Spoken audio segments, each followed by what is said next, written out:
मी मालक बोलतो या व्हिडिओच्या माध्यमातून राजेंद्र लहाने माहिती अधिकार प्रचारक म्हणून काम करत असतो आणि या माध्यमातून काम करत असताना मी सुद्धा नगरपालिका शाळेमध्ये शिकलेलो आहोत आणि या चिखली तालुक्यातील शाळा आमचे सन्माननीय मुख्याध्यापक साहेब काळे सर आणि आमचे सामाजिक कार्यकर्ते म्हणून सतत माझ्यासोबत काम करणारे गोकुल भोसटिंगणे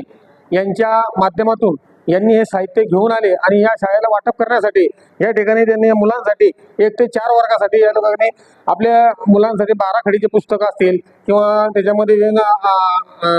शब्द असतील अ ब क हे मुलांना वाचता आलं पाहिजे. कारण काय झालंय की या कॅम्प्युटरच्या जमान्यामध्ये आणि मोबाईलच्या जमान्यामध्ये मुलांना मराठी वाचन हे फार कमी प्रमाणात होतंय. अशा माध्यमातून या ठिकाणी यांनी वाटप केलंय आणि या सरांचे सुद्धा आपण आभार मानले पाहिजे. कारण या ठिकाणी या सरांनी खूप मोठे कष्ट घेतात आणि वारंवार मुलांच्या सानिध्यात राहून मुलांना शिकवण्याचा प्रयत्न त्या ठिकाणी करतात. एक चिखली शहर हे सुंदर शहर असून एक तालुका आहे आणि या तालुक्यात सुद्धा